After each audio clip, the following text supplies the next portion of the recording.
지난 10일 코로나19에 감염된 28번째 환자가 나온 이후 오늘까지 국내 추가 확진자는 없습니다. 보건당국은 안정세로 판단하기는 아직 이르지만 지금까지 환자 7명이 완치돼 퇴원했고 추가로 한두 명이 조만간 퇴원할 수 있다고 밝혔습니다.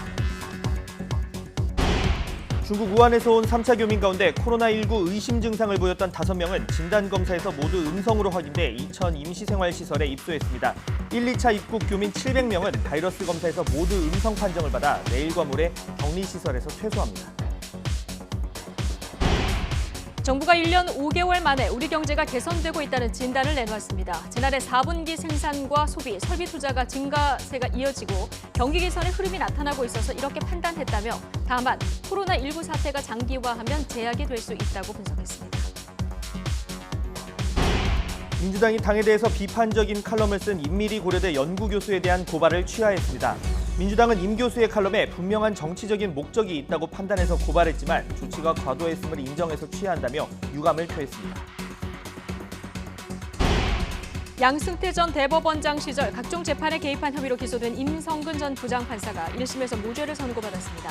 임 전 판사는 박근혜 전 대통령 명예훼손 혐의로 기소된 전 산케이신문 서울지국장의 재판에 개입한 혐의로 기소됐습니다. 예년보다 포근한 날씨 속에 주말인 내일까지 수도권과 충청 등 중서부 지역에는 초미세먼지가 기승을 부릴 것으로 보입니다. 미세먼지는 내일 밤 비와 함께 강한 바람이 불면서 해소되고 일요일엔 전국 곳곳에 눈과 함께 강추위가 찾아올 전망입니다.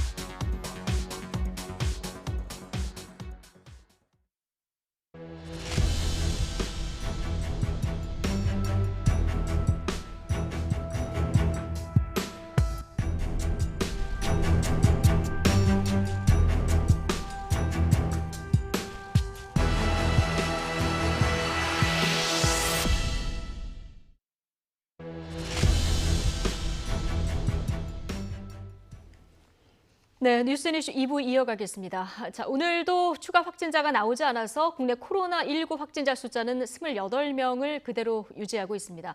발표일 기준으로는 사흘째 확진자가 없는 겁니다. 이런 가운데 1차와 2차 전세기로 입국했던 우한 교민 700명이 내일과 모레 퇴소할 예정입니다. 취재기자 전화로 연결해서 알아보겠습니다. 김승재 기자.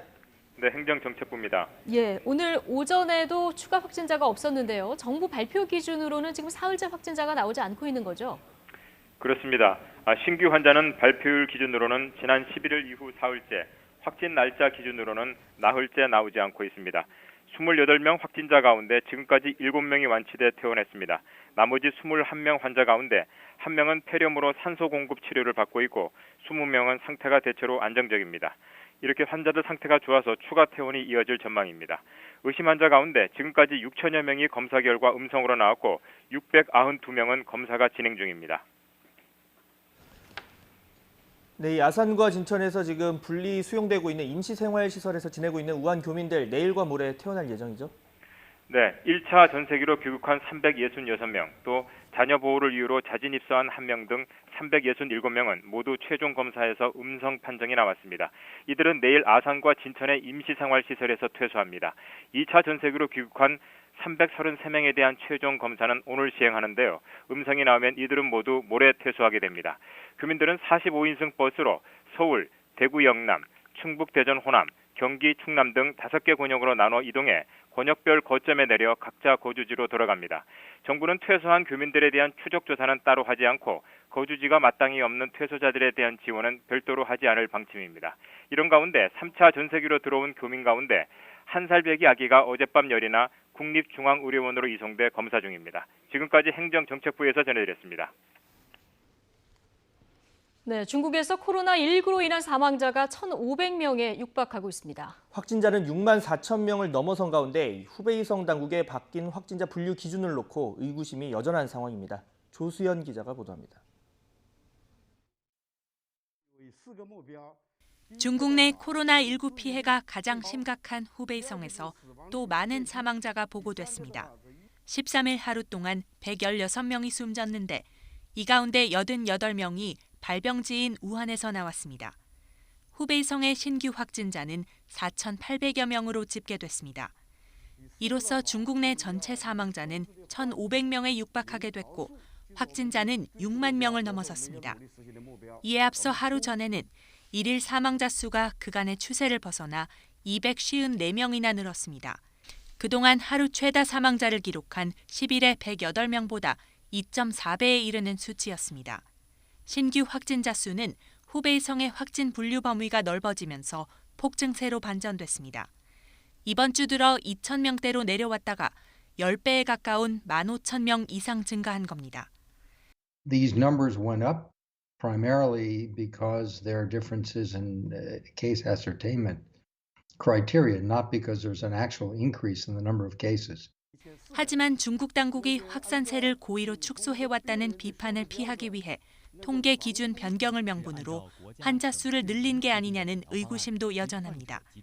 한편 세계보건기구 WHO는 중국 내부와 일본 크루즈선을 제외하면 코로나19는 크게 확산하지 않고 있다고 밝혔습니다. 아울러 WHO가 이끄는 국제 전문가 선발대가 중국 측 관계자들과 업무 범위를 확정한 상태로 이번 주말 중국에 도착할 예정이라고 전했습니다. YTN 조수연입니다. 네, 일본에서 요코하마항에 정박 중인 크루즈선에서 코로나19 감염자가 계속 나오면서 총 감염자가 250명을 넘어섰습니다. 이런 가운데 이 바이러스에 감염된 첫 사망자도 나왔습니다.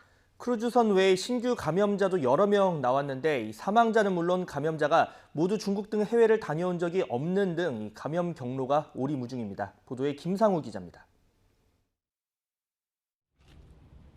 지난달 22일 피로감을 느끼기 시작한 80대 여성은 이달 1일 폐렴으로 입원 치료를 받다가 숨졌습니다. 코로나19 감염은 사망 후에 확인됐습니다. 수도권의 가나가와현 거주자로 일본 내의 첫 번째 사망자입니다. 특히 이 여성의 경우 최근 중국 등 외국에 다녀온 적이 없는 것으로 확인됐습니다. 일본 내에서 감염됐을 가능성이 큰 대목입니다.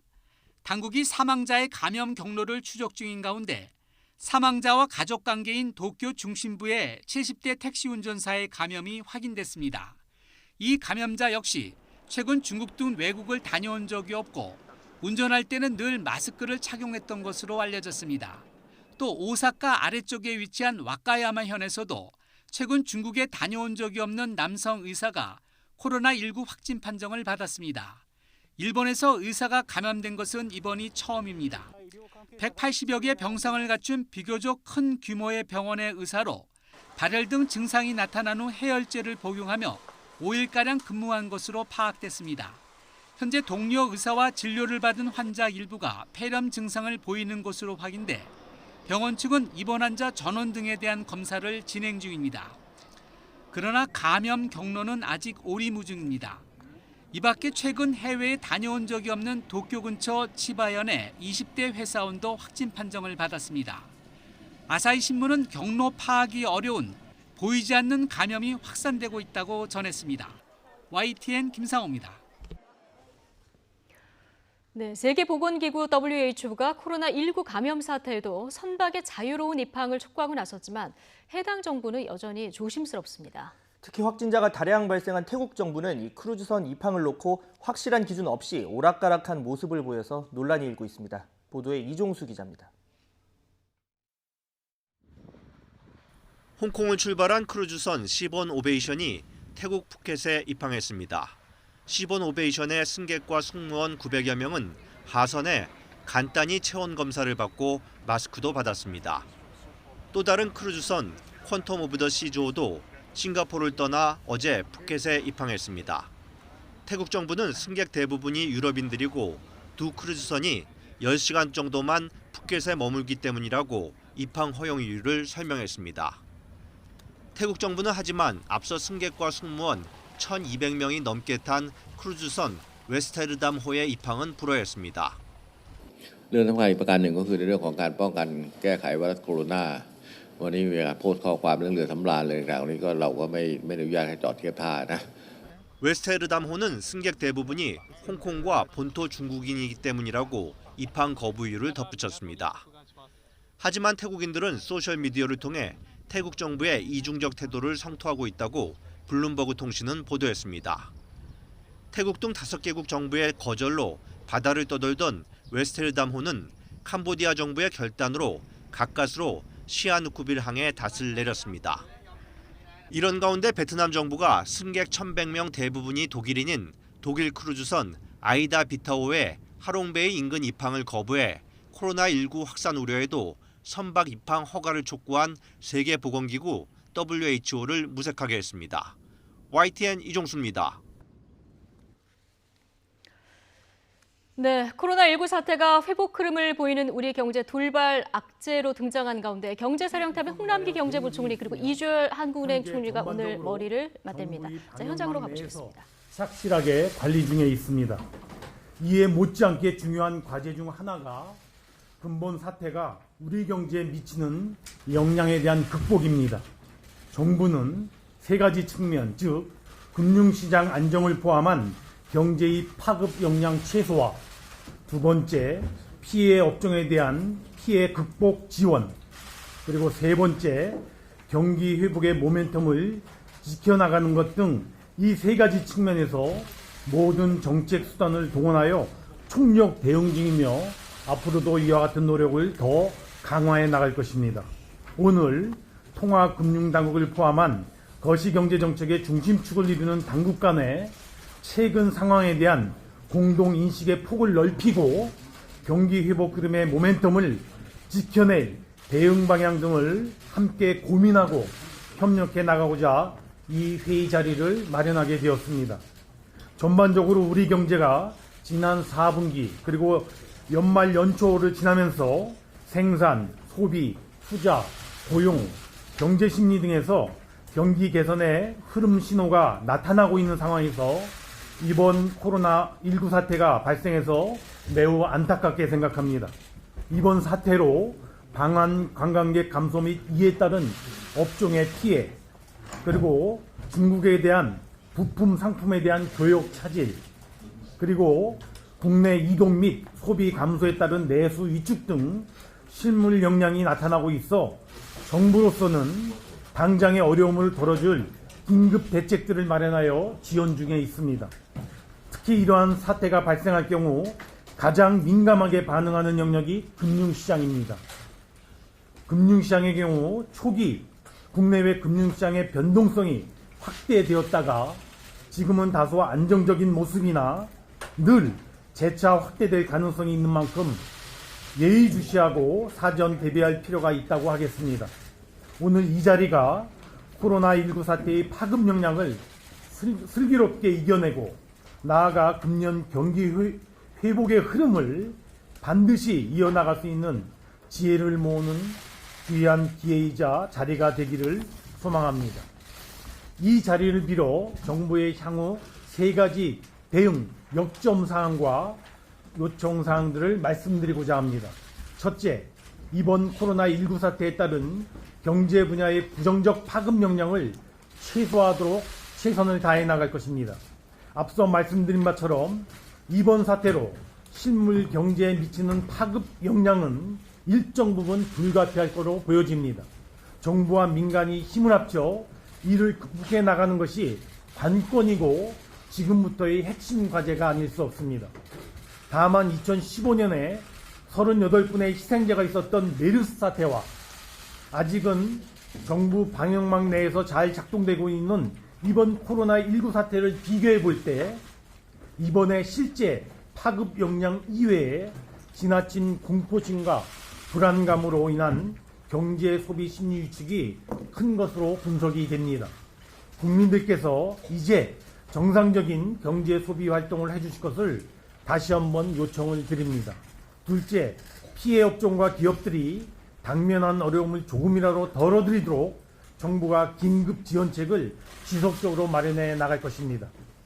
경제 파급 영향에 발빠르게 신속 대응한다는 차원에서 이미 세종 통관 지원 방안, 금융 지원 방안, 자동차 부품 수급 안정화 지원 방안, 중소기업과 소상공인 지원 방안 등을 마련하여 발표한 바가 있고, 이어서 항공 해운 분야, 관광 분야, 수출 지원 분야 등 업종별 분야별 지원 대책들을 신속히 마련하여 앞으로도 지속 추진해 나갈 계획입니다.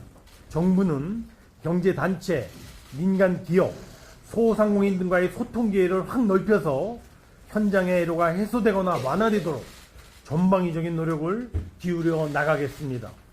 마지막 세 번째, 금융시장 안정 등 리스크 요인 관리와 함께 금년 경기 반등의 모멘텀이 지켜지도록 종합적으로 대응해 나갈 것입니다. 국내의 금융 및 외환시장의 동향에 대해서는 관계 당국을 중심으로 엄중하게 모니터링하고 비정상적인 시장 변동성이 확대될 경우 정부로서는 준비된 컨티전시 플랜에 따라 선제적이고 신속하며 정확하게 대응해 나갈 것임을 이 자리를 빌어 다시 한번 말씀을 드립니다. 아울러 가능한 모든 정책 수단을 동원하여 경기 회복을 뒷받침하기 위한 민간자의 확대, 내수 활성화, 수출 촉진 등을 위한 종합적인 패키지 대책을 조속히 마련하여 시행해 나갈 것입니다. 또한 금년도 경제정책 방향에서 제시한 바 있는 민간, 민자, 공공 등 3대 분야에서의 100조 원 투자 발굴 집행, 그리고 정책금융 479조 원에 대한 신속한 공급, 그리고 재정 조기 집행 등의 경제활력 과제들도 차질 없이 추진해 나가도록 하겠습니다. 코로나19 사태의 경제적인 파급 영향을 극복하는 데 있어서는 정부뿐만 아니라 민간이 함께 힘을 모으는 것이 무엇보다 중요합니다. 지난번 아산 시민들께서 우한교민 수용과 관련하여 결단을 내리고 동참하며 하셨던 말씀들이 있습니다. 위안, 우리는 서로의 사회 안전망이라고 하는 감동적인 글이 아직도 생생합니다. 코로나19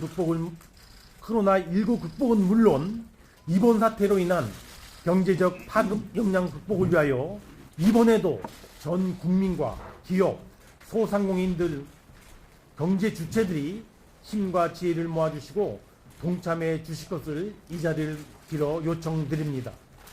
마라토너가 오르막길에서 속도를 늦추면 다시 속도를 내기 어렵다고 합니다. 정부는 경기 회복의 흐름이 이번 코로나19 사태로 주춤거리거나 늦춰지지 않도록 혼신의 힘을 다해 모든 정책 역량을 동원하여 최선을 다해 나가겠습니다. 제 모두 발언은 여기까지입니다. 다음 우리 한은 총재님께서 모두 발언해 주시겠습니다. 네.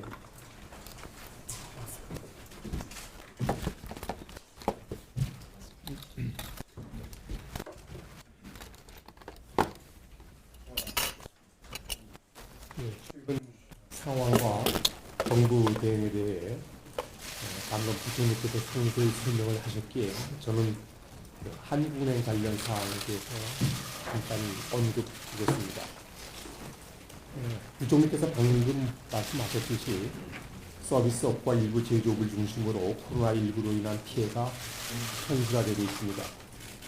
제가 오늘 아침 업계 관계자들과 간담회를 갖고 직접 현장의 이야기를 들어본 결과 관련 기업들의 애로가 적지 않은 것으로 보입니다.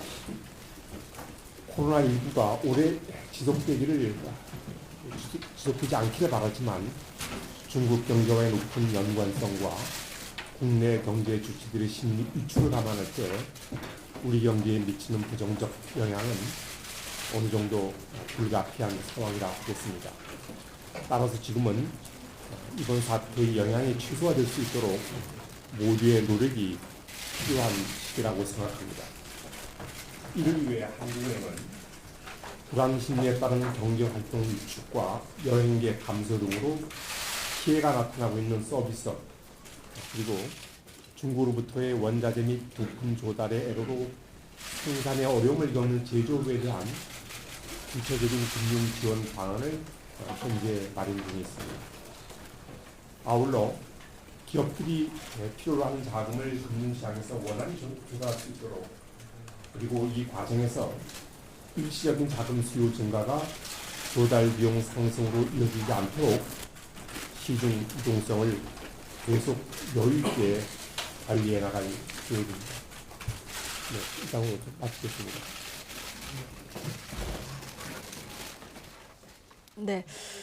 자, 우리 경제 변수로 등장한 코로나19에 대한 대응 방안을 논의하기 위해서 거시경제금융회의가 열리는데 이에 앞선 두 경제수장의 모두 발언 듣고 오셨습니다. 네, 긴급 지원책을 마련할 테니까 이 정상적인 경제 활동을 해달라 이런 홍남기 경제부총리의 말 들어보셨습니다.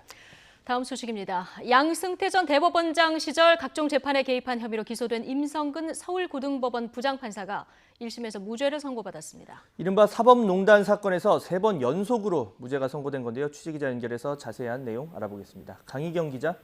네, 서울중앙지방법원입니다. 네, 임성근 부장판사도 1심에서 무죄가 선고됐는데요. 구체적으로 재판부가 어떤 판단을 내린 겁니까?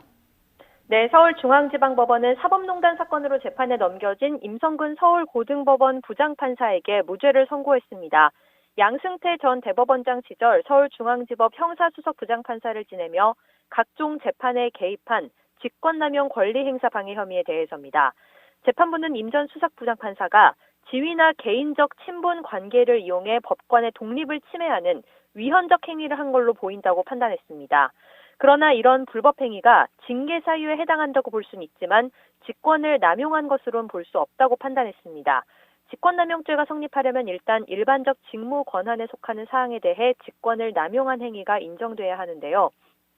임 전 수석부장판사에 대해 사법행정권이 있는 것으로 보기 어렵고 사법행정권은 법관 독립의 원칙상 재판 업무에 대해서 행사할 수도 없는 만큼 재판 관여 행위가 수석부장판사의 일반적 직무 권한이 아니라고 판단한 겁니다. 더 나아가 재판부는 상대방이 의무 없는 일을 한 것인지 구체적으로 권리 행사가 방해됐는지에 대해서도 판단을 내렸는데요. 공소 사실에 포함된 재판 개입 각 사건의 담당 재판부가 임 전 수석부장판사의 요청을 따랐다기보다 독립적으로 판단한 것으로 보여 인과관계가 단절된다고 설명했습니다.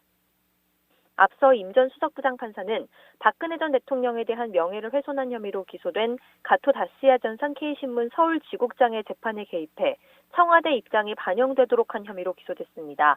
또 민변 소속 변호사들의 판결 내용을 수정하도록 재판부에 지시하고 원정 도박 사건 관련 재판에 개입한 혐의도 받습니다.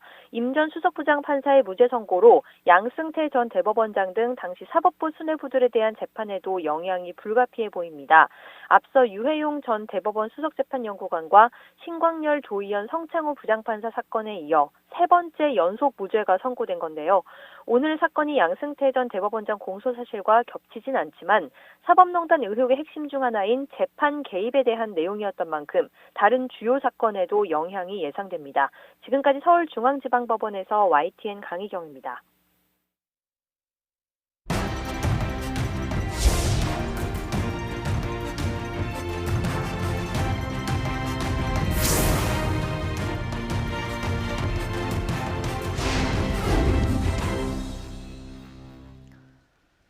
더불어민주당이 당의 비판적인 칼럼을 쓴 임미리 교수를 고발하는 것을 두고 정치권 안팎의 비난이 커지자 결국 고발을 취소하기로 했습니다. 한국당은 당명에만 민주가 들어있지 행태는 반민주적이다 강하게 비판했는데요. 국회로 가보겠습니다. 나연수 기자. 네, 국회입니다. 예, 민주당 하루 만에 고발을 취하하기로 그런데 결정했군요. 네, 민주당이 오늘 오전 임미리 교수와 경향신문에 대한 고발을 취하한다고 공식적으로 밝혔습니다. 임 교수의 칼럼이 단순한 의견 개진을 넘어 분명한 정치적 목적이 있는 것으로 판단해 고발을 진행했지만 과도했음을 인정하고 유감을 표한다고도 덧붙였습니다. 이 같은 발표는 당 지도부의 설명이나 브리핑이 아닌 알림 형식의 문자 메시지로 나왔을 뿐더러 과정 역시 매끄럽지 않았습니다. 처음에는 임미리 교수가 안철수의 싱크탱크 내일의 실행위원 출신이라 정치적 목적이 있는 것으로 봤다고 했다가 뒤늦게 특정 정치인으로 안철수 전 의원의 이름을 뺐습니다. 당 핵심 관계자는 이낙연 전 국무총리까지 나서 고발 취소를 요청하는데 당연히 취소해야 하지 않겠느냐고 내부 분위기를 전했는데요. 그렇다면 애초에 누가 어떻게 고발 조치 결정을 내렸는지에 대해서는 민주당에서 뚜렷한 설명을 하지 못하고 있습니다. 앞서 어제 민주당이 민주당만 빼고라는 제목의 칼럼을 쓴 임미리 교수와 칼럼을 실은 경향신문을 공직선거법 위반 혐의로 검찰에 고발한 사실이 뒤늦게 알려지자 정치권 안팎의 비판 여론이 거셌습니다. 당사자인 임 교수는 민주당의 완패를 바란다며 비판 수위를 높였고 역시 민주당과 각을 세우고 있는 진중권 전 교수도 나도 고발하라고 가세했습니다. 민주당 정성호 의원이 오만은 위대한 제국도 파괴했다는 글을 올리는 등 당내에서까지 지적이 나오자 논란 하루 만에 서둘러 고발을 취하하기로 한 것으로 보입니다. 자유한국당 심재철 원내대표는 오전 회의에서 이름에만 민주가 들어갔지 행태는 반민주적이라고 몰아세웠습니다. 총선을 앞둔 여당으로서는 적잖은 타격을 입은 모양새입니다. 네, 그럼 이어서 총선 관련한 분위기도 좀 알아볼까요? 여야 모두 본격적인 공천 준비 한창이죠. 네, 민주당은 어제 저녁 4.15 총선 공천을 위한 경선 지역 52곳의 명단을 발표했습니다. 수도권 23곳과 호남 7곳, 부산과 경남이 10곳으로 현역 의원 지역구가 21곳 포함돼 있습니다. 경쟁이 이미 치열한 곳이거나 후보를 빨리 정해야 하는 취약 지역을 중심으로 우선 경선 지역을 선정했다는 설명입니다. 서울 은평갑의 강병원 의원과 김우영 전 은평구청장, 서울 영등포을 신경민 의원과 김민석 전 민주연구원장도 경선 대상으로 분류됐습니다. 또 청와대 선거 개입 의혹으로 기소된 송병기 전 울산경제부시장도 심규명 변호사와 경선을 치르게 됐습니다. 자유한국당도 이번 총선에서 최대 격전지가 될 수도권 지역구 4곳에 대한 단수 공천을 확정했는데요. 서울 동작을의 나경원 의원, 광진을의 오세훈 전 서울시장, 동대문갑 허용범 전 국회 도서관장, 경기 성남 중원의 신상진 의원을 각각 공천하기로 했습니다. 지난주 황교안 대표가 종로 출마를 선언한 데 이어 직전 원내대표인 나의원과 오 전 시장 등 중요 후보들의 거취를 확정지으며 일찌감치 수도권 표몰이에 나서는 분위기입니다. 지금까지 국회에서 전해드렸습니다. 소속 가수의 마약 구매 사실을 무마했다는 의혹을 받고 있는 양현석 전 YG 대표, 경찰이 협박 혐의가 인정된다 이렇게 결론을 내린 것으로 전해졌습니다. 경찰은 조만간 기소 의견으로 양 전 대표 사건을 검찰에 송치할 계획인데요. 취재기자 연결해서 자세히 알아보겠습니다. 박희재 기자. 네, 사회부입니다. 네, 먼저 이 경찰이 협박 혐의가 인정된다고 본 근거부터 짚어볼까요? 네, 그렇습니다. 수사 무마 의혹으로 양현석 전 YG 대표를 조사하는 경찰이 3개월이 넘게 수사한 끝에 양 전 대표에게 협박 혐의가 일부 있다고 결론 내렸습니다. 전 YG 소속 가수 비아이에게 마약을 건넸다고 신고한 공익 제보자를 상대로 진술을 번복하라고 강요했다는 주장이 사실이라는 쪽으로 결론을 낸 겁니다. 양 전 대표는 그동안 경찰 조사 과정에서 협박 혐의를 완강히 부인해왔습니다. 당시 YG 사옥으로 공익 제보자 A씨를 불러 대화를 나눈 사실은 인정하면서도 진술을 번복하라고 협박했다는 주장은 사실이 아니라는 겁니다. 하지만 경찰은 양 전 대표 주장의 신빙성이 떨어진다고 결론 내렸습니다. A씨와 양 전 대표가 대화를 나눌 당시에 제3의 인물인 김모 씨가 현장에 함께 있었다는 사실이 드러났기 때문입니다. 김 씨는 YG 계열사 관계자로 회사 돈으로 공익 제보자 A씨에게 변호사를 직접 선임해준 의혹을 받는 인물입니다. 경찰은 김 씨를 상대로 조사를 벌인 결과 양현석 전 대표의 진술의 신빙성이 떨어진다고 봤습니다. 또 이런 점 등을 근거로 양 전 대표의 협박 혐의가 인정된다는 결론까지 내린 것으로 보입니다. 이에 따라 경찰은 조만간 양현석 전 대표를 협박 혐의로 재판에 넘겨야 한다는 기소 의견으로 검찰에 송치할 계획입니다.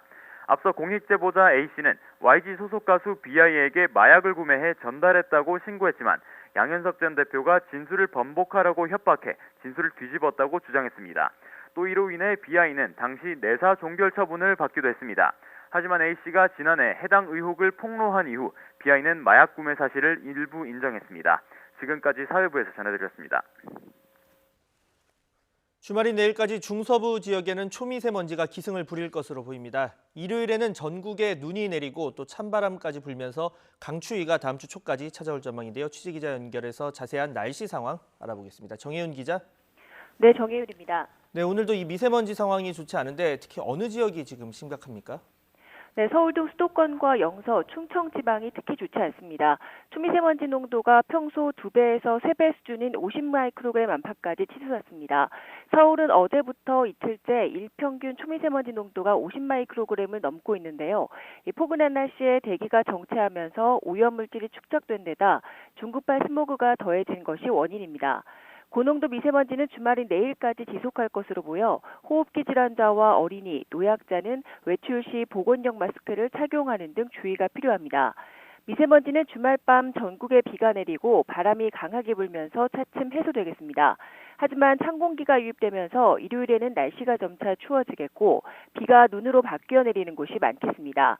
특히 이번 눈은 서울 등 내륙은 다음 주 월요일까지, 영동 지방은 화요일까지 길게 이어지겠는데 일요일 밤부터 월요일 오전 사이 충청과 호남, 제주도 산간에 최고 20cm의 폭설이 쏟아지겠고 서울 등 일부 내륙에도 다소 많은 눈이 쌓이면서 대설특보가 내려지는 곳이 있겠습니다. 또 서울 아침 기온이 월요일에는 영하 5도, 화요일에는 영하 7도까지 떨어지는 등 다음 주 초반까지 강추위가 이어지겠습니다.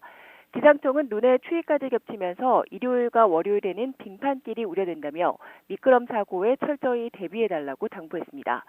지금까지 YTN 정혜윤입니다.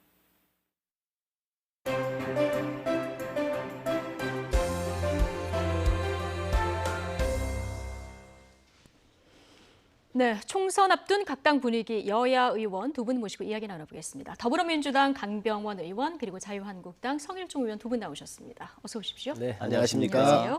안녕하세요. 자, 어제부터 오늘 아침까지 아마 이 주제가 가장 뜨거웠던 것 같습니다. 더불어민주당이 당의 비판적인 칼럼을 쓴 대학 교수와 해당 신문사를 선거법 위반으로 고발해서 논란이 됐는데요.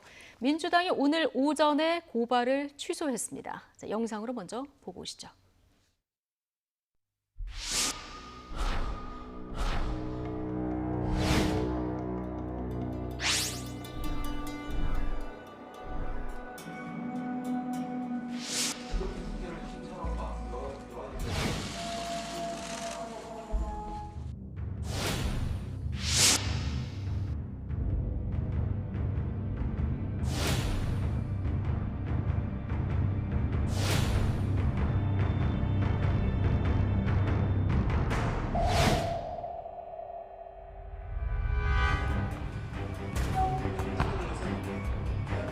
정권을 비판하면 언론과 표현의 자유에 재갈을 물리겠다는 독재적 행태를 보인 것입니다. 이름에만 민주가 들어있지 행태는 반민주적인 민주당입니다. 민주당이 임 교수의 팩트 폭행에 뼈가 아팠다면 차라리 폭행죄로 고발하는 것이 나았을 것입니다.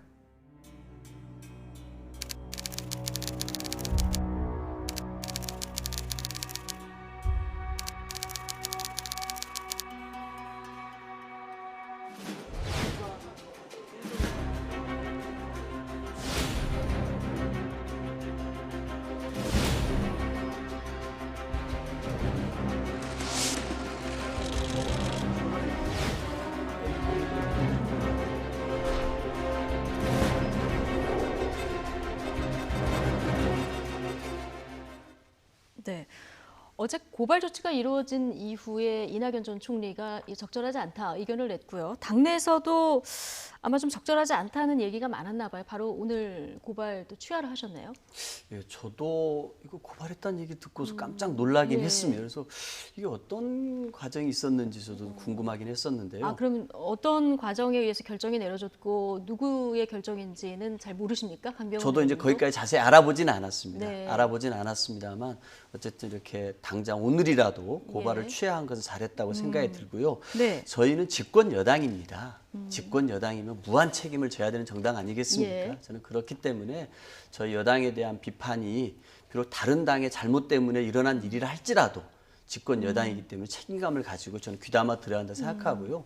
우리나라 같은 또 기본적으로 민주주의 사회입니다. 다양한 의견들이 있을 수 있고 그 의견들이 우리 귀에 거슬릴 수 있습니다. 하지만 결국 그런 거슬리는 의견들이 다 모여져서 이 민주주의의 가치라는 게 지켜지고 더 확장되는 거 아니겠습니까? 저는 그런 의미에서 민주주의 가치로 봤을 때, 집권 여당의 무한 책임을 봤을 때 이 교수에 대해서 이 칼럼의 주장을 가지고서 고발 조치했던 것은 옳지 않았고 시급하게 빠른 시일 내에 고발 취하한 것은 그나마 다행이다라고 생각합니다. 예. 자, 그런데 이거 해명 과정에서 처음에는 이제 정치적 목적이 있는 것으로 판단해 하면서 안철수 전 의원의 싱크탱크 내일의 실행위원으로 이 교수님이 있어서 이분의 칼럼이 단순한 의견 개진을 넘어서 정치적 목적이 있는 것으로 판단했다는 해서 고발을 진행하게 됐다. 이렇게 문자를 보냈다가 이제 나중에 또 특정 정치인으로 바꿔서 이게 문자가 기자들한테 왔다 이렇게 전해지더라고요. 네. 예, 이 과정은 어떻게 보십니까? 저는 이렇게 뭔가에 대해서 잘못한 것에 대해서 사과하고 그거를 이제 되돌리기 위해서 노력할 때는 저는 깔끔하게 하는 게 좋다고 생각합니다. 깔끔하게 하는 게 좋다. 깔끔하게 예. 잘못한 건 잘못했습니다. 예. 저희 좀 잘못했으니까 한번 용서해 주십시오. 이렇게 하는 게 낫지 이런저런 핑계와 사족을 대는 것은 우리 국민들이 예. 보기에도 좋지 않은 모습 같습니다. 예. 성일종 의원님 어떻게 보셨습니까? 우리 강 의원께서 아주 가장 합리적인 의원으로서 대답을 하신 것 같은데 저렇게 하셨으면 문제가 없을 거예요. 예. 참 어려운 말씀이지만 잘 대처하고 계시다라고 말씀을 드리고 민주당이 과연 민주주의를 외쳤던 세력인가 우리가 고민을 한번 해봐야 될 것 같아요. 정말 이럴 자격 없다고 생각을 해요. 공정과 정의를 외쳤는데 거짓과 위선으로 늘 점철되어 왔거든요. 또 민주주의, 민주 붙였는데 민주가 아니라 독재와 또 이 장기 집권을 가기 위한 여러 가지 몸부림치는 것을 국민들이 지금 다 보고 있습니다. 촛불정신 하는데 그 속에 들어있는 국민들의 정의를 바로 정의와 공의를 세우라고는 국민의 뜻만 빼먹었어요. 민주당은 기생충 정당입니다. 이 대한민국 헌법에도 이 발언은 제가 조금 그대로 쓰세요. 저지하겠습니다. 괜찮습니다. 예. 저는 민주당 기생충 정당이라고 생각합니다. 좋은 것만 잘 숙주해가지고 뽑아먹는 기생충 정당 같아요. 지금 봉준호 감독이 사상 표현의 자유 모든 것들 다 가지고 우리가 오스카의 사관왕을 이룩했습니다. 예.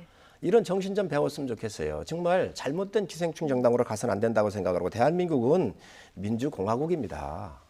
사상 표현들이 다 되어 있는 할 수 있는 나라예요. 이 지식인의 한 사람이 아니 그러면 야당에서 비판하는 건 무조건 다 고발할 겁니까?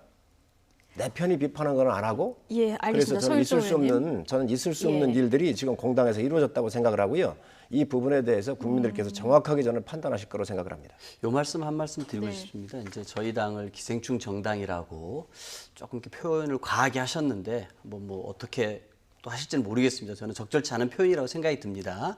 근데 한국당이 이 문제를 가지고서 저희 당을 그렇게까지 비난할 정도는 아닙니다. 해서는 좀 자격이 없는 정당이라고 생각합니다. 왜 그러냐면은 작년 연말 생각 안 나십니까? 한국당이 자당에 대해서 비판 보도를 하는 언론사와 기자들에 대해서는 삼진 아웃제를 하겠다라고 발표를 했던 정당이 자유한국당이었습니다. 그리고 그거에 대해서 얼마나 많은 비판, 문매를 맞았습니까? 그래서 그걸 3일 만에 철회를 했습니다. 3일이 걸렸습니다. 저희 같은 경우는 이거를 바로 날이 바뀌자마자 저희가 고발 취하하고 유감 뜻을 밝혔습니다. 그런 면을 봤을 때 한국당이 이 언론을 바라보고 기자를 바라봤던 것들이 얼마나 자당에게 비판적인 보도하는 것을 못 견뎠는지는 다 알고 있음에도 불구하고 이걸 계기로 해서 그렇게 격한 표현, 과한 표현을 쓰시는 것은 조금 과하신 것 같습니다. 예. 만약에 그런 일이 있었다고 한다면 저희도 잘못된 거지요. 저희가 방어할 생각이 없습니다. 당연히 수정하고 바꿔야지요. 그러나 저희는 야당이거든요. 이게 편파와 팩트에 맞지 않는 일방적, 지금 언론 환경이 안 좋잖아요. 분명히 여당으로 쏠려 있잖아요. 이 부분에 대해서 우리는 요구한 것인데 임미리 교수가 주장한 것은 여당에 대한 쓴소리입니다. 신문 지면에서 제일 중요한 게 칼럼이에요. 이 칼럼에서 지식인의 주장과 고언을 공당에서 고발한다라고 하는 것이 있을 수가 없는 겁니다. 지금 좋은 건 다 취하지 않았어요? 공정과 정의 한다고 그랬지만 위선과 거짓으로 조국 사태에서 보시지 않았습니까? 지금 민주 했지만 독재에 대한 유혹을 느껴서 지금 공수처로 다 각오하지 않았나요? 지금 전 여러 가지 이런 상황에서 봤었을 때 요즘 시대에 봉준호 감독이 히트친 이 기생충이 있어서 저는 기생충 정당이다 이렇게 명명한 겁니다. 자, 여기까지 듣고요. 이제 한국 영화의 쾌거인데 이 기생충을 정치권에서 자꾸 가져서 마케팅을 하는 것 자체가 적절한가? 저희가 며칠 전에 주제로 다뤘는데 오늘 또다시 이 기생충 관련한 발언이 여기서 등장할 줄 몰랐습니다. 자, 강병원 의원님, 지금 고발 조치 취하는 했는데 SNS상에서 좀 진보 인사들조차도 비판이 상당한 상황이었거든요. 뭐 해시태그로 나도 고발해라, 민주당 빼고 이런 것들이 지금 해시태그로 붙어서 비판이 이어지고 있는데 고발 철회 이외에 다른 별도의 대책도 좀 갖고 계십니까? 모르겠습니다. 제가 이제 당의 지도부는 아니니까 뭐 그런 내용까지는 모르겠습니다만 아마 그 지도부 입장에서 굉장히 곤혹스러운 일이었을 것 같아요. 이렇게 민주당 입장에서 다양한 의견이 들어오는 거를 받아들여야 되고 집권 여당으로서 무한 책임을 져야 되는 정당에서 이런 일이 있었던 것에 대해서는 죄송스럽게 생각을 합니다. 예. 하지만 최근에 이제 보면 SNS상에서 여러 가지 의견들이 나옵니다.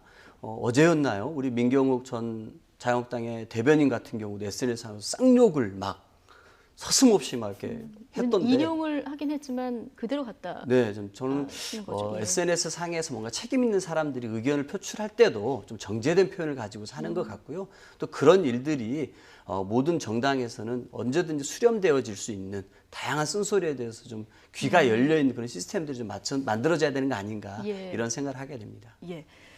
자, 진보 인사들의 최근 그 여당 비판 목소리가 좀 나오고 있습니다. 어떻게 보십니까, 성일종 의원님? 건강한 진보 세력이 있다고 하는 것이지요. 저희 우파 진영에도 우파가 잘못하면 당연히 비난하는 소리가 있어야 한다고 생각을 하고요. 그게 한 진영을 이게 부패하거나 아니면 잘못되게 되는 또 독선과 독주로 흐르게 되는 그 기능을 막아내는 굉장히 중요한 기능이 있습니다.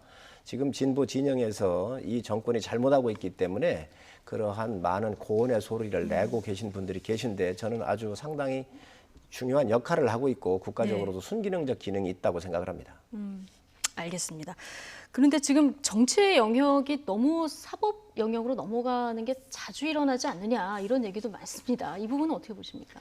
일단은 저는 그 입법부가 예. 법을 만드는 곳 아니겠습니까? 그래서 이 법을 만들 때 이 취지부터 해가지고 정말 여러 논의를 거쳐서 꼼꼼하게 만들게 됩니다.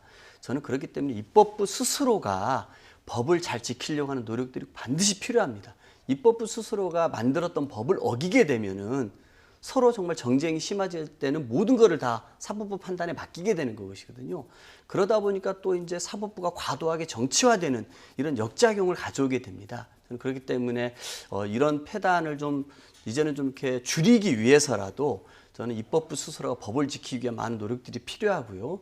그런 의미에서 작년에 우리 국회가 우리 국민들에게 보여줬던 법을 만드는 것에서 스스로 법을 어기고 폭력이 난무하게 했던 그런 모습들은 정말 우리가 국민들에게 보여줘서는 안 될 모습이었고 결국 그렇게 함으로써 결국은 검찰에게 모든 걸 다 맡기고 입법부에게 정치인 수십 명의 생명을 맡기는 꼴이 돼버렸고 아마 한국당 의원님들께서도 이 패스트트랙 선거법 선진화법 위반으로 사법부에 전부 다 정치 생명이 매달려 있지 않습니까? 이거 예. 너무너무 후회가 되실 거예요. 저는 그래서 이런 모습들이 과도하게 사법이 정치화되는 것을 용인하고 있다고 봅니다. 그래서 예. 입법부 스스로 법을 좀 잘 지켰으면 좋겠다는 생각이 듭니다. 정치의 기능이 물밑에서 작동이 돼가지고 이 법에 의지하지 않고 가는 것이 제일 좋은 일이지요. 또 집권 여당은 이 법에 위반되지 않고 법을 잘 준수할 수 있도록 하는 게 전 맞다고 생각을 합니다. 임미리 교수에서 이 경우에서 보듯이 자당에 대해서 비판을 하니까 사법의 잣대로 가는 것은 굉장히 더더욱 국회의 정치행위도 더 문제 있는 거라고 생각을 하고요. 특히 추미애 법무장관 같은 경우가 지금 가서 검찰을 살아있는 권력을 수사를 하니까 대학살을 했습니다. 이제는 검찰 탄압까지 하려고 있습니다. 수사와 기소에 대한 검사들을 분리하자. 참 있지도 않았었던 있을 수도 없는 일들이 좀 벌어지고 있는데 이런 모든 일들이 왜 이게 일어나는가. 저는 이 정권 예. 유지를 위해서 일어나고 있다고 생각을 해요. 정말 이 집권층이 이 법치주의는 이 민주국가는 법의 지배를 받는 것입니다. 그래서 이 집권층이 바로 이런 부분, 집권 여당이 이런 부분들을 잘 유념해 주셨으면 좋겠습니다. 예, 이 주제에 대해서 요거 한 말씀만 예. 드리고 싶습니다. 과연 이제 정치권이 자꾸 사법부에게 판단을 요구하는 게 과연 저는 좋지 않다고 생각합니다. 이제 나경원 원내대표가 2018년 12월 달에 취임한 이후 자유한국당이 저희 당을 상대로 해서 고소 고발했던 게 거의 일주일에 한 건씩입니다. 아마 그 기록을 보시면은 정말 이것까지도 고발해야 되나 싶을 정도로 너무 고소 고발을 남발을 하고 있는데요. 좀 이런 정치 문화가 빨리 좀 사라졌으면 좋겠습니다. 예, 좀 근본적인 성찰이 필요하다 정치 이런. 문화에 대해서는 저도 동의를 합니다. 그러나 예. 집권당은 논리로 국민을 설득을 하고 포용으로 야당을 가야 합니다. 이게 아니고 힘으로의 논리와 국회법을 어기니까 그 야당이 그거에 대한 대응 논리가 사법밖에 없는 겁니다. 지금 이 문제가 아니라 임미리 교수 같은 경우는 비판까지도 지금 민주당이 이거를 사법적 잣대로 가고 있잖아요. 지금 정상적인 법의 그 균형을 잡아야 될 법무부 장관이 이 탄압과 학살을 하고 있으니 정말 큰 문제이기 때문에 이런 부분들을 집권당이 잘 좀 챙기시기 바랍니다. 법무부활 얘기까지 가면은 너무 길어져서 이 주제는 여기까지 마무리하도록 하겠습니다. 더불어민주당 최재성 의원이 어제 긴급 기자회견을 했습니다. 심재철 자유한국당 원내대표를 겨냥했는데요. 자, 지난 10일 심 원내대표가 울산시장 선거 개입 의혹을 언급하면서 문 대통령의 탄핵을 언급했기 때문입니다. 자, 각각 발언들 듣고 오시겠습니다. 손바닥으로 하늘을 가릴 수는 없습니다. 대통령이 실토를 하지 않는다면 우리는 총선 후 21대 국회가 구성되면 곧바로 국정조사와 특검을 추진하겠습니다. 그걸 통해 문 대통령의 연루 사실이 조금이라도 나온다면 대통령에 대한 탄핵을 추진할 것입니다. 대통령이 선거 공작에 관여했다면 국민들도 당연히 탄핵을 외칠 것입니다. 박근혜와 최순실의 태블릿 PC 같은 명확한 팩트도 없고 촛불과 같은 국민의 지엄한 명령도 없습니다. 헌법적 절차에 의해 설치된 국가기관을 강압에 의해 전복하고 그 권능 행사를 불능으로 만들겠다는 겁니다. 우리 형법 87조가 규정하고 있는 내란죄의 다름 아닙니다. 5.16과 12.12를 계승하는 명백한 변종 쿠데타를 회책하고 있습니다. 네, 변종 쿠데타 얘기까지 나왔는데요. 심재철 원내대표가 이제 탄핵 언급, 물론 이제 조건이 앞에 있었습니다만 언급한 게 지난 10일이었는데요. 어제 긴급 기자회견을 열어서 발언을 했습니다. 어떤 그 당내 상황이 또 있었을까요? 글쎄요, 너무 심재철 대표께서 너무 앞서 나가시는 것 같아요. 예. 나중에 하셔도 될 일이 같은데 가정 수많은 과정을 겪어서 해도 될까 말까 네. 얘기들을 미리 하는 이유가 뭘까 이런 생각이 듭니다. 본인의 뭐 존재감을 드러내려고 하는 것인지 예. 요즘 뭐 심재철 원내대표가 정치권 화면에 사라지고 있지 않습니까? 그래서 그런 건지 모르겠습니다만 이 탄핵을 언급할 때는 정말 아까 우리 최재성 의원이 말씀하셨던 것처럼 예. 명확한 팩트라든지 예. 국민의 정말 이렇게 역량이라든지 이런 것들이 다 있어줄 때 해야 되는 것 아니겠습니까? 그래서 너무 과도한 얘기들 먼저 하고 있는데 왜 그럴까 생각을 해보면은요. 지금 심재철 원내대표를 비롯한 한국당의 많은 분들은 박근혜 대통령 탄핵당한 거에 대한 트라우마가 너무너무 강한 겁니다. 본인들께서 노무현 대통령을 탄핵시켰다가 역풍 맞아서 크게 당했죠. 그다음에 그런데 역으로 이제 박근혜 대통령은 우리 국민들이 탄핵한 거 아니겠습니까? 촛불 시민혁명이 일어났단 말이죠. 그리고 입법부에서도 234석으로 탄핵을 했고 사법부에서도 탄핵 심판을 했습니다.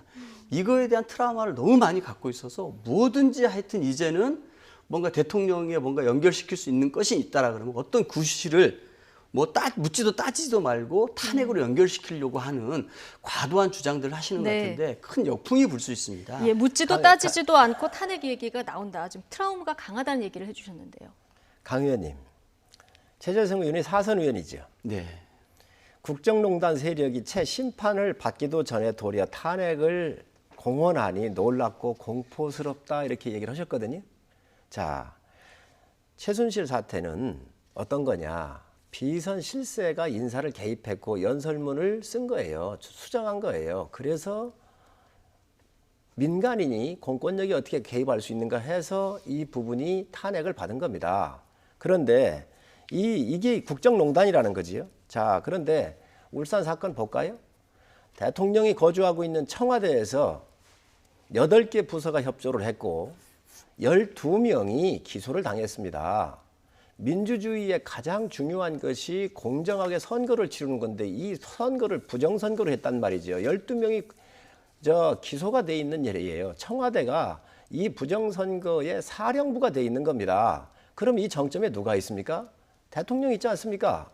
그러면 그 대통령에 대해서 지금 정점에 대통령이 있고 이 사건에 대해서 우리가 그랬습니다. 야당에서 그랬습니다. 대통령 수사받아서 탄핵 안 받으려면 자신 있으면 당당하게 수사받아라. 아직까지 안 받고 있지 않습니까?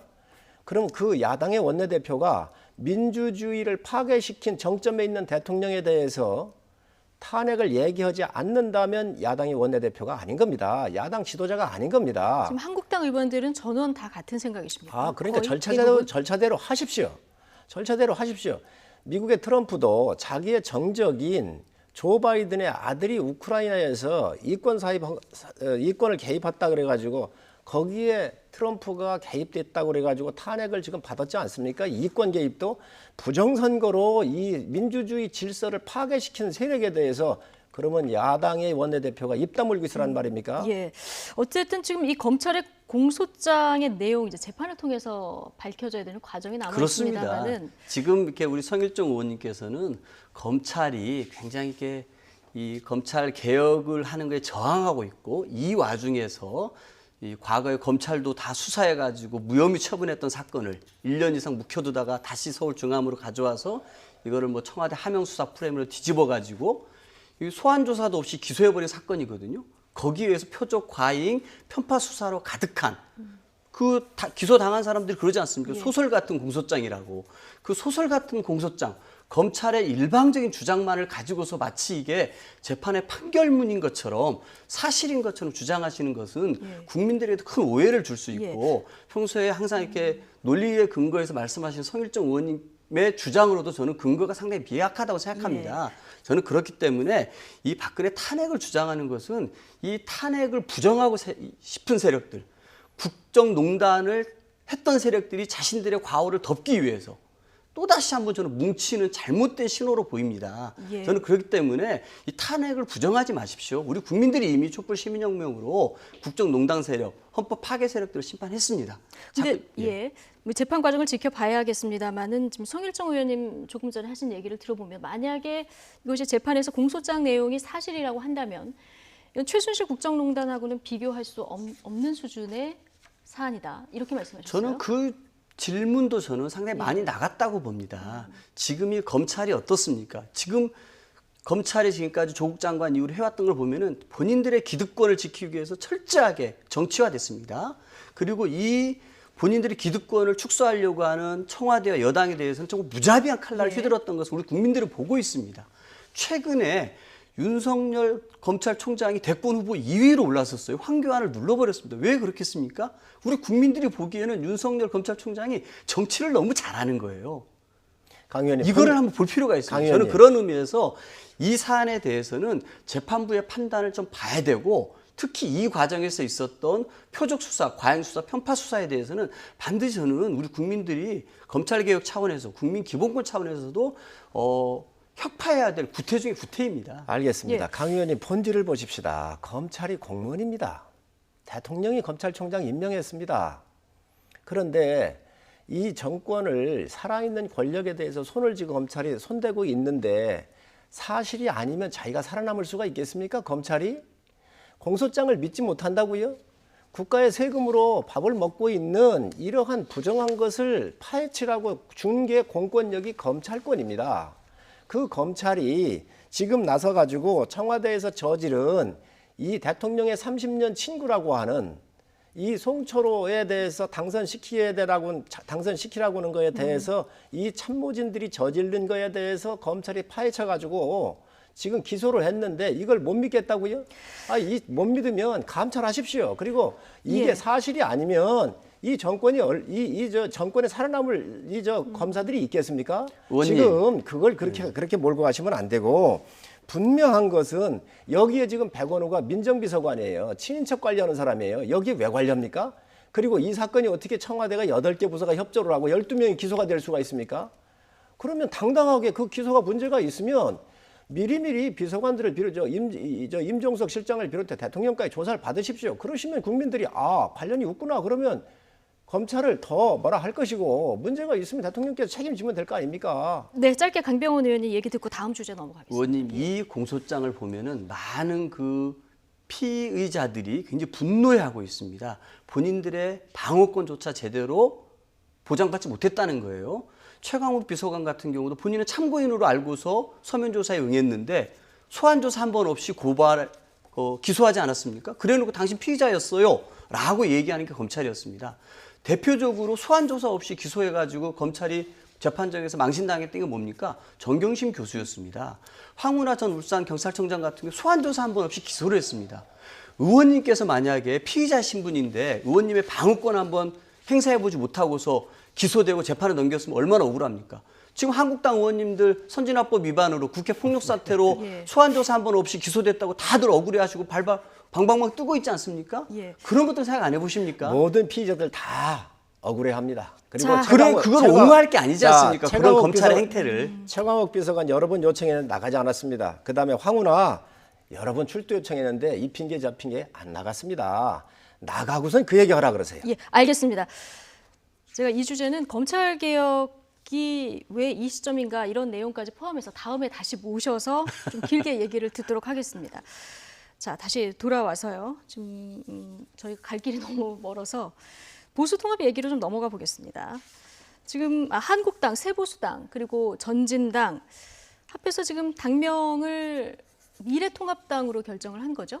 예, 미래통합당. 그렇습니다. 한국당은 빠졌습니다. 예. 예. 그리고 당색은 밀레니얼 핑크. 이게 좀 젊은 세대를 상징하는 겁니까? 예. 아무래도 젊고 행복 예. 이런 부분들을 이렇게 상징한다고 보시면 될 듯합니다. 예. 다른 당에서 이 핑크색을 사용한 당은 없죠. 최근에 당색 가지고 좀 논란이 여러 번 돼서요. 당 색깔에 대해서도 저희 의원들이 많은 의견이 있었는데 아무래도 상징적인 거가 있지요. 그런데 그래도 여러 전문가들의 의견이 이 핑크라고 하는 것은 그래도 따뜻한 사랑 또 희망 여러 가지 이런 의미가 있기 때문에 우리가 미래 이런 의미가 있기 때문에 이런 것들을 좀 사용하는 게 좋겠다 해서 전문가의 의견이 많이 반영됐다고 보시면 될 듯합니다. 예, 어쨌든 미래통합당. 지금 새보수당 이현주 의원, 그 이찬열 의원 다 합해서 115석이 된 겁니다. 지금 더불어민주당이 129석이죠. 네. 그러면 지금 14석 차이가 나는 건데 뭐 큰 의미는 없습니다만은 지금 큰 틀에서 야당 심판론 그리고 정권 심판론 이게 총선 구도가 이렇게 가는 것 같습니다. 근데 뭐 전체적으로 정권 심판론을 그 야당은 들고 나오겠죠, 당연히. 네. 근데 그게 얼마나 이제 국민들 속에서 잘 먹힐까는 생각해 봐야 될 것 같아요. 오히려 지금 이렇게 한국당, 새보수당, 뭐 전진당 등 해서 온갖 이렇게 좀 이렇게 그 극보수까지 다 모으려고 하는 것 같아요. 그런데 이제 우리 공화당 같은 경우는 박근혜 대통령이 지시하지 않는 이상 참여할 일이 없는 것 같고요.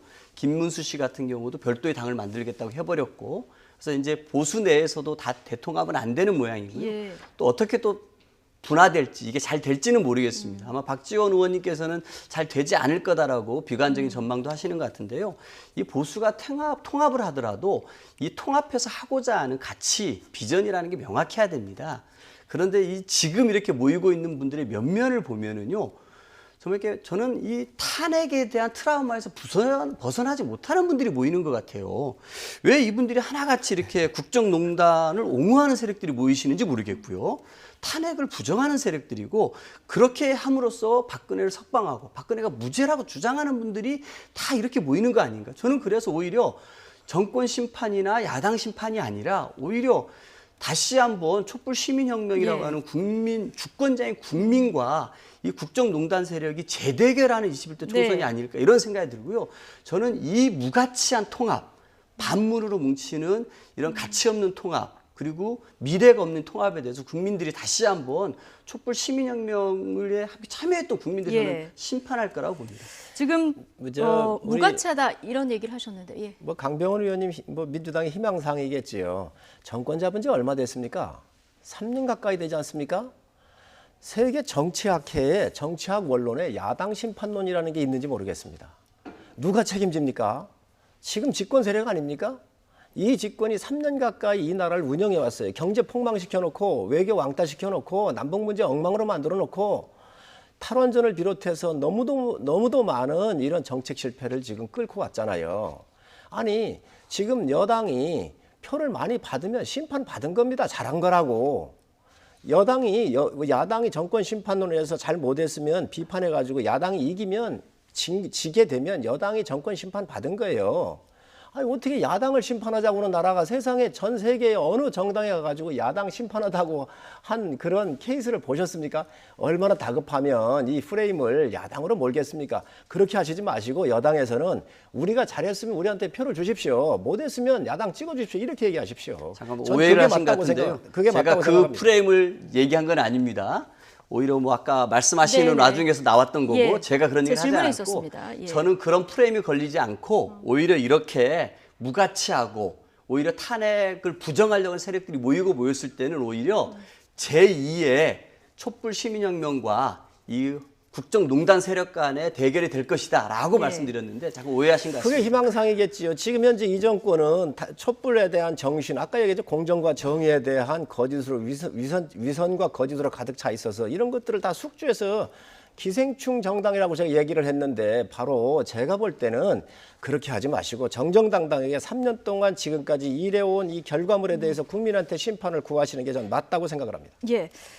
자, 어쨌든 뭐 보수 통합 어디까지 될지는 모르겠습니다만은 어제 일부 진전이 좀 있는 것 같고요. 또 어제 선관위에서 미래한국당 정식 등록을 허용한 이런 상황입니다.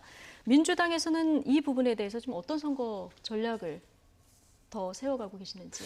일단은 봐야겠죠. 예. 선거 같은 경우는 일단 저희는 이제 집권 여당이니까 저희들이 좀 준비하고 있는 여러 가지 그 생활 밀착형 민생 공약들을 내세우지 않았습니까? 선거라는 것은 이 시대적인 정신, 시대 요구사항, 시대 과제에 걸맞는 얘기들을 좀 해야 된다고 생각합니다.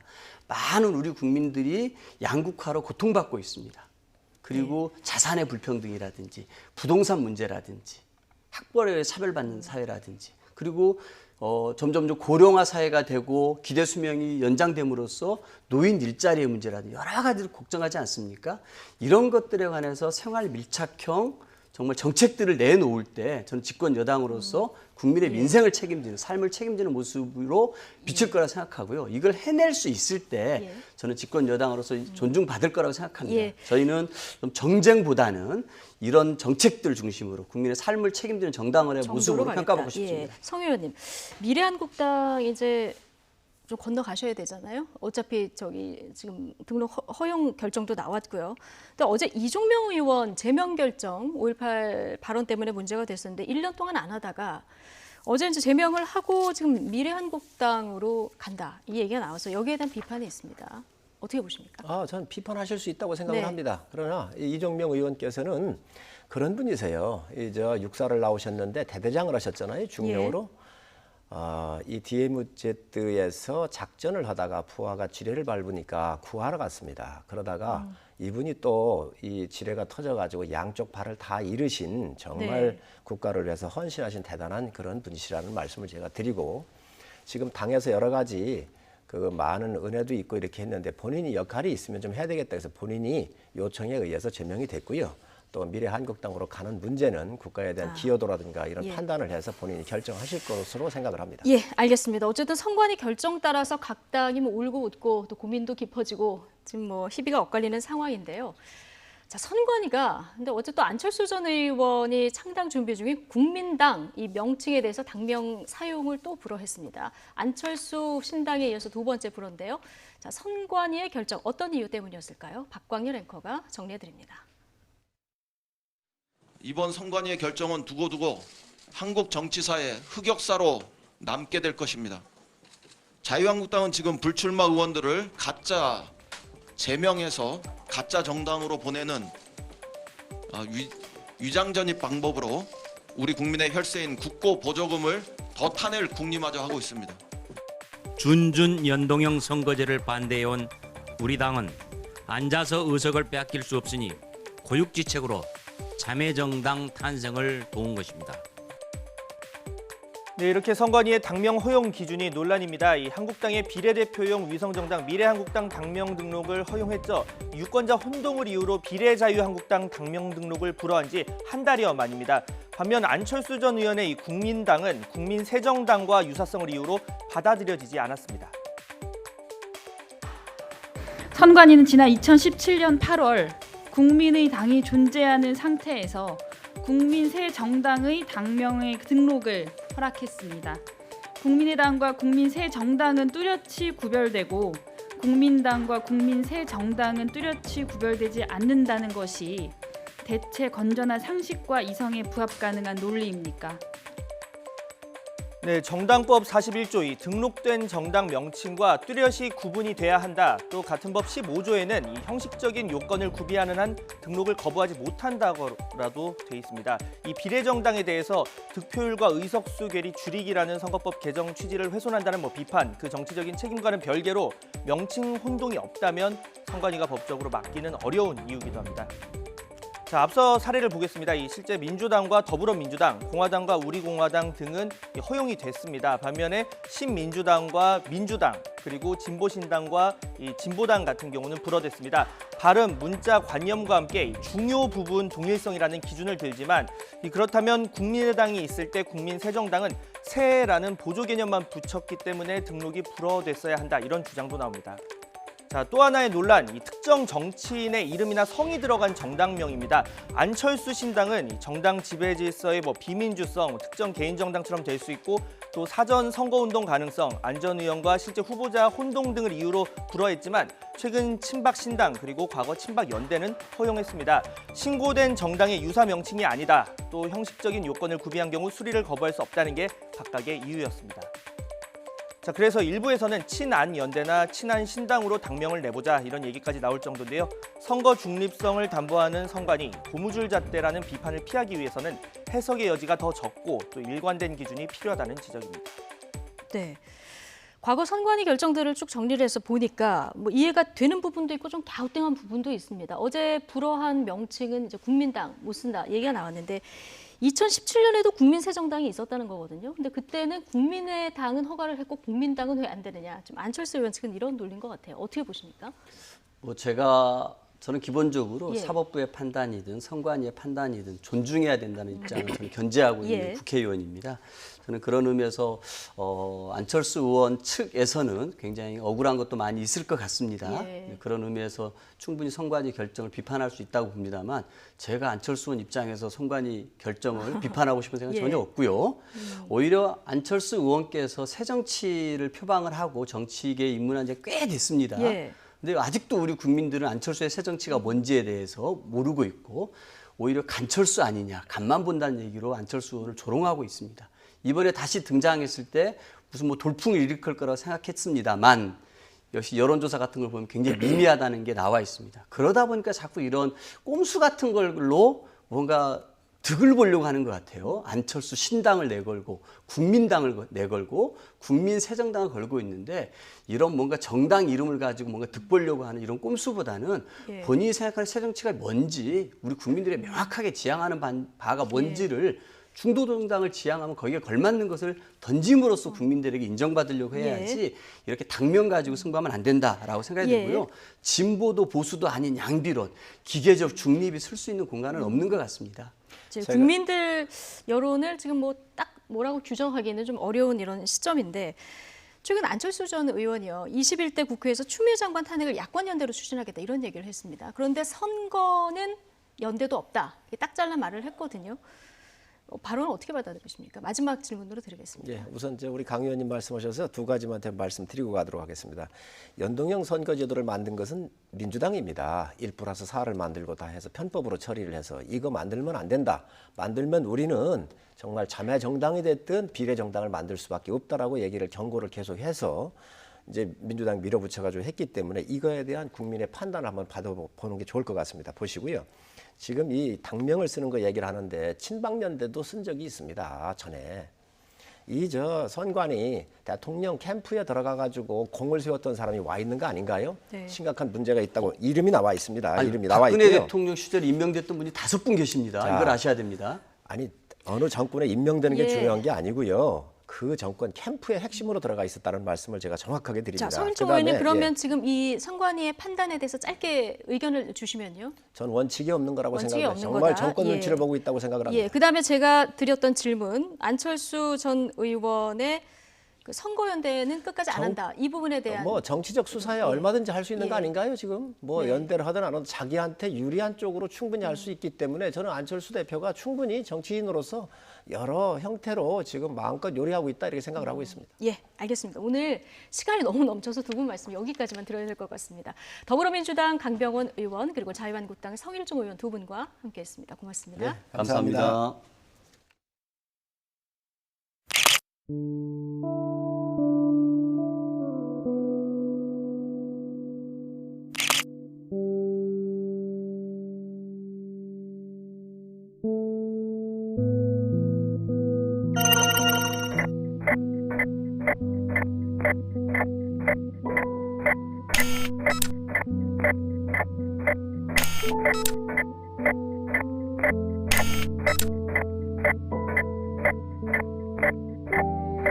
3, 2, 1.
중국 우한시에서 1, 2차 전세기편으로 귀국해서 격리 생활을 한 교민 등 우리 국민 700명이 내일과 모레 퇴소합니다. 중앙사고수습본부는 오늘 브리핑에서 1차 귀국해 아산과 진천에 격리됐던 교민과 보호자 1명 등 367명이 음성 판정을 받아 내일 퇴소한다고 밝혔습니다. 2차 귀국해서 아산에서 생활한 교민 333명은 오늘 검체를 채취해서 검사할 예정인데 검사에서 음성이 나오면 모레 퇴소할 예정입니다. 네, 정부가 1년 5개월 만에 우리 경제가 개선되고 있다는 진단을 내놨습니다. 다만 코로나19가 광범위하게 확산하거나 사태가 장기화할 경우 경제 개선 흐름이 제약이 될 수 있다고 지적했습니다. 기획재정부는 최근 경제동향 2월호에서 지난해 4분기 우리 경제는 생산과 소비, 설비 투자 증가세가 이어지고 12월에는 경기 동행 선행지수 순환 변동치가 동반 상승하는 등 경기 개선의 흐름이 나타나는 모습이라고 밝혔습니다. 정부가 경제 전반에 대해서 개선과 회복 흐름이 감지된다고 진단한 것은 지난 2018년 9월 이후 1년 5개월 만에 처음입니다. 코로나19 확산 여파로 지난달 마스크 관련 소비자 상담이 크게 늘었습니다. 한국소비자원과 한국소비자단체 협의회가 지난달 접수된 소비자 상담 57,600여 건을 분석한 결과 마스크를 포함한 보건위생용품 관련 상담이 한 달 전보다 1,153.7% 급증했습니다. 주로 온라인 사이트에서 산 마스크의 배송 지연이나 구매 취소 관련 문제가 많았습니다.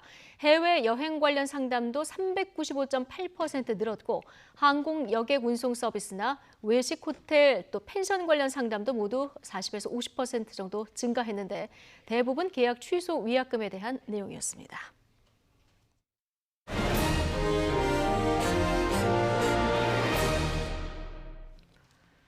오늘 새벽 수도권 지하철 1호선 구로역에서 선로 보수 작업을 하다가 사고가 났습니다. 한때 서울 도심 구간의 열차 운행이 중단됐지만 다행히 본격적인 출근 시간 전에 복구가 끝나서 큰 혼란은 빚어지지 않았습니다. 김민성 기자입니다. 지하철 1호선 구로역에서 사고가 난 건 새벽 2시 40분쯤. 저속으로 오가며 선로를 보수하던 장비 차량이 궤도를 벗어났습니다.